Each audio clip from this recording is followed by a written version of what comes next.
দর্শক, আপনারা জানেন গত দুদিন আগে একটা ভিডিও ভাইরাল হয়েছে, যেটা ঘোষ বাবুর কীর্তি বলে আপনারা দেখেছেন। আমিও সেই ভিডিও আপনাদের দেখিয়েছি। একটা পার্টির অফিসে সেক্স ভিডিও সেটা ভাইরাল হয়েছে, সেটা বলা হচ্ছে ঘোষ বাবুর ভিডিও। এবং আমি সেই গত ভিডিওতে বলেছিলাম যে এখানে কিন্তু কোনো নাম বলা হয়নি যে কোন ঘোষ, তার নাম কি। ঠিক আছে, শুধুমাত্র বলা হচ্ছে ঘোষ বাবুর কুকীর্তি। এবং একটা কথা বলেছিলাম সেখানে যে একজন নেতা, অর্থাৎ পলিটিক্যাল পার্সন। এবং তারপরে আমি কয়েকটা মিডিয়ায় যে রিপোর্ট আমি দেখলাম বা আপনারাও দেখেছেন, যে দিলীপ ঘোষের একটা বক্তব্য সামনে এসেছে। বলছে আমাকে এগুলো মানে অপমান করা হচ্ছে, ষড়যন্ত্র করা হচ্ছে এগুলো। এবং কিছু মিডিয়ার রিপোর্ট আমি দেখাবো, দেখুন। চক্রান্ত করেই কি দিলীপ ঘোষের ঘনিষ্ঠ মুহূর্তর ছবি ফাঁস? মেঘনাদ কারা। অনুগামীদের দাবি, দীর্ঘদিন ধরেই ধারাবাহিক চক্রান্তের মাধ্যমে দিলীপ ঘোষকে কোণঠাসা করার চেষ্টা হচ্ছে। আরেকটা দেখুন, ঘনিষ্ঠ মুহূর্তের ভিডিও ফাঁসের নেপথ্যে দলেরই কেউ, মুখ খুলে হুঁশিয়ারি দিলীপের। প্রশ্ন উঠেছে, কে বা কাদের ইঙ্গিত করছেন দিলীপ? এইসব রিপোর্ট মিডিয়াতে ভাইরাল হচ্ছে, প্রকাশ পাচ্ছে। এবং সব থেকে আমার কাছে আরেকটা বিষয় যেটা লেগেছে, তৃণমূলের এক নেতা, অর্থাৎ অভিষেক ঘনিষ্ঠ, ভাইপো ঘনিষ্ঠ এক নেতা রিজু দত্ত, তিনি একটা পোস্ট করেছেন। মানে এই পোস্টটা দেখুন একবার। গোপন সূত্রে খবর পেলাম, শুভেন্দু নাকি ইচ্ছাকৃতভাবে দিলীপ ঘোষের এই এমএমএস ভাইরাল করেছে, যাতে ওর বিজেপিতে ক্ষমতা বৃদ্ধি না হয়। রিজু দত্ত যেটা বলার চেষ্টা করলেন, দিলীপ ঘোষের ক্ষমতা যেন বিজেপিতে বৃদ্ধি না হয়। এই পোস্ট রিজু দত্ত করেছে। প্রিয় দর্শক, আমি নয়ন রে, আপনারা দেখছেন হাবড়া টিভি। দর্শক, কারো পাঁচটা সুযোগ নেই পাঁচার তাস নেই। অথেন্টিক বাস্তব রিয়েল কথাটা বলছি, যেটা সত্য সেটাকে স্বীকার করতে হবে, অন্যের বিরুদ্ধে প্রতিবাদ করতে হবে। অন্যের বিরুদ্ধে আমাদের প্রতিবাদ চলবে। তবে আপনাদের বলবো চ্যানেলটা সাবস্ক্রাইব করে পাশে থাকুন, সঙ্গে থাকুন। দর্শক, এবার পয়েন্টে আসি।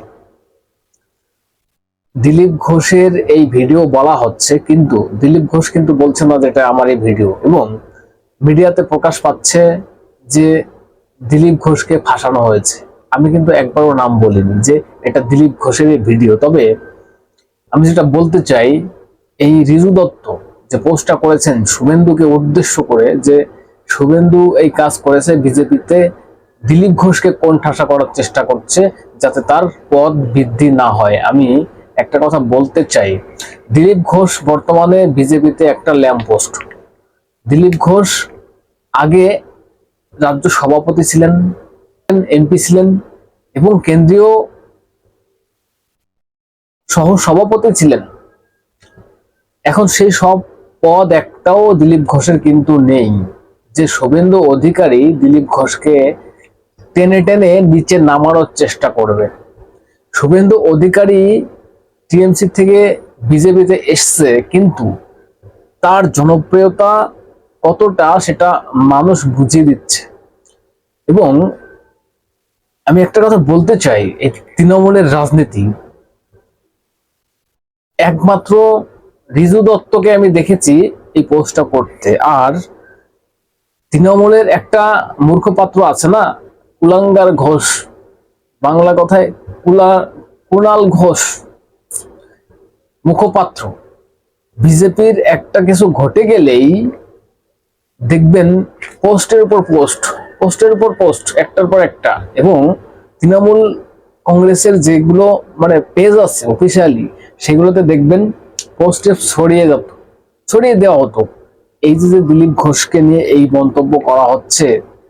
ঘোষবাবু অর্থাৎ কুণাল ঘোষ, তার পোস্ট আমি একটাও দেখতে পারিনি। এবং ভাইবো ব্যানার্জি বলুন বা অল ইন্ডিয়া তৃণমূল কংগ্রেস বলে, কিন্তু সেখানেও সেই পেজেও আমি কোনো কিছু দেখতে পাইনি, কোনো পোস্ট দেখতে পাইনি। এখানেই পরিষ্কার যে ঘটনাটা কে ঘটিয়েছে, ঘটনাটা কে ঘটিয়েছে। এবং আমি একটা প্রশ্ন তুলেছিলাম গতকালকে যে